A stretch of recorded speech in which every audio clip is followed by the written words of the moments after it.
Mr. Singh, I want to go back to the cell phone question. After Rogers Shaw, I asked you, did you know how much Rogers, the prices went up and how much the wireless revenue per customer went up, and I didn't get an answer.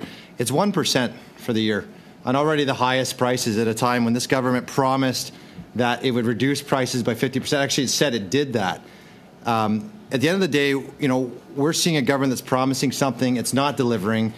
We're seeing that you're standing behind them and not doing enough to force them. You have the power, sir.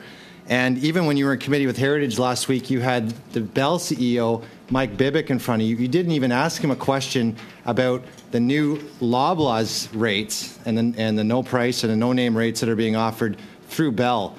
What is your red line, sir, in order to hold this government up to stop mergers that are hurting Canadians? Like you say, not just bills or asking a question in Parliament, but your red line to hold this government up to ensure you're standing up for Canadians, because we've not seen that at all.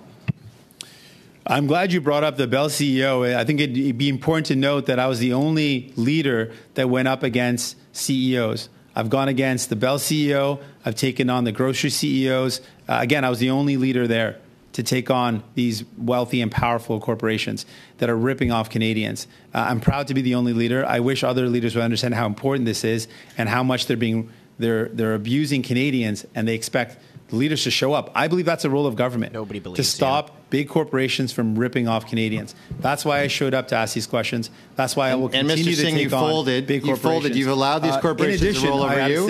And Canadians see right through you. Mr. Conservatives know that I'm fighting back against. I'm just going to finish my answer. The question was quite long. I'm going to finish my answer, and then I'm happy to take any more questions. It is clear, and the Liberal and the Conservative know this very well, that I've taken on corporate wealth and corporate greed and the exploitation of these CEOs. The question specifically around Bell, the matter had not arisen. I would have loved to ask that question to the Bell CEO. I asked the question to the Prime Minister when I learned of it, but it would have been a great question to put to the CEO. But let's point out, neither Pierre Poilievre or Justin Trudeau asked any questions of these CEOs, but I did. Okay, thank you, Mr. Singh. Mr. Perkins. Nice Rolex you're wearing, dude. I want to go back to MP Singh. I want to go back to my question. Did your brother meet with the CEO of Metro, yes or no? Can you repeat the question? Did your brother, who works for one of the largest lobbyist firms in Canada, meet with the CEO of Metro? You know, it's really interesting. Again, the Conservatives want to attack my family, but not the corporate greed of the CEO of Metro, Loblaws, and Sobeys. I wonder why.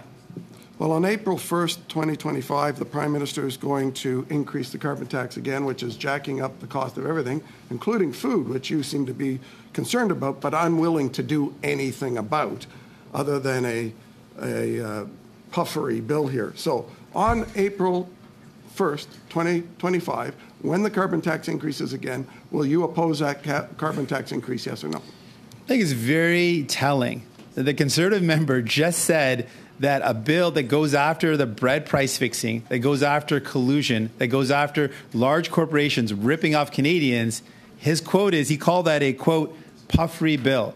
That is very insightful into the Conservatives' viewpoint of corporate greed. So the answer is no. They think that stopping corporate greed. I want Canadians to know this. I'm going to answer. I'm going to finish the question. I'm going to respond to your question. I'm going to finish it. Longer than I asked. Not at all. They specifically are referring to a bill that's going to take on corporate greed and stop what happened with the bread price fixing. He's referring to that as a puffery bill. That shows you where the Conservatives stand on this. I want to go back to the ethics issue.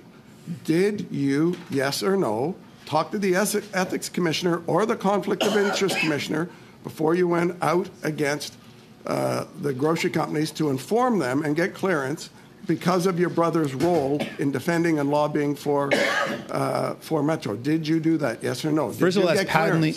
Are you breaking the ethics laws? Firstly, that's patently false. And secondly, I've attacked the Loblaw CEO, the CEO of Metro, the CEO of Sobeys. I've directly called them out for ripping off Canadians. I've not heard the Conservatives do that. And I wonder why. I believe the reason is the Conservatives have no interest in going after the real reason why Canadians are paying the highest prices for groceries, which is corporate greed. They're going to ignore that and know what they're willing to do. They're going to attack anyone else. But for the real reason. Mr. Perkins, Mr. Singh, it's impossible to hear. Je pense qu'on peut faire mieux. We can do better. Mr. Perkins. The floor is yours. Okay. So it'd be nice to get a straight answer for you once. You sound just like a Liberal minister.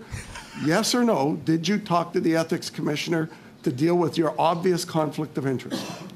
The thrust of your question is, who am I attacking? I'm attacking the CEO of Metros. I'm attacking the CEO of Loblaws. I'm attacking the CEO of Sobeys. Yeah. But the Conservatives are wanting to attack everyone else, even my family, rather than go after corporate greed. That is very telling. That is very telling. Thank you, colleagues. That's all the time we had.